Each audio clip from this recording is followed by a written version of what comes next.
আসসালামু আলাইকুম। আজকে আমরা মুজিবনগর সরকার এবং বাংলাদেশ মুক্তিযুদ্ধকালীন মিশন নিয়ে একটু জানব। 1971 সালে 10 এপ্রিল মুজিবনগর সরকার গঠিত হয় এবং 1971 সালের 17 এপ্রিল মুজিবনগর সরকারের শপথ অনুষ্ঠান হয়।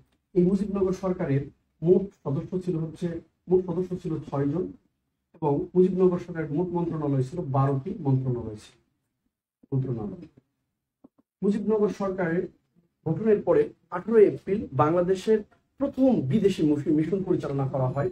18 এপ্রিল 1971 সালে প্রথম বিদেশি মিশন পরিচালনা করা হয় এবং এই মিশনের দায়িত্ব ছিল এম.আর. হোসেন আলী এবং এই প্রথম মিশনটা ছিল কোথায়?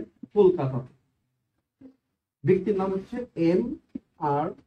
হোসেন আলী এবং এই মিশনেই মূলত বাংলাদেশের মুক্তিযুদ্ধের একটা টার্ন হয়, সেটা হচ্ছে এম.আর. হোসেন আলী কর্তৃক প্রথম দেশের বাহিরে পতাকা উত্তোলন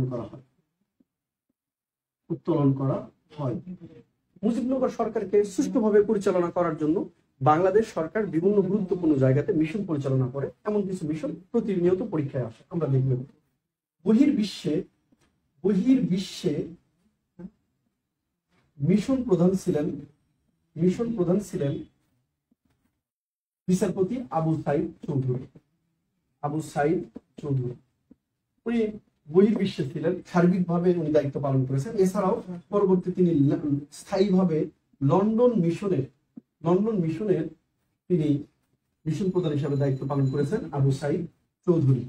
এরপরে কলকাতাতে মিশন প্রধানের দায়িত্ব পালন করেছে, আমরা লিখেছি এম.আর. হোসেন আলী এবং দিল্লিতে মিশন প্রধান হিসেবে দায়িত্ব পালন করেছেন হুমায়ুন রশিদ চৌধুরী। ওয়াশিংটনে মিশন প্রধান হিসেবে দায়িত্ব পালন করেছিলেন এম.আর.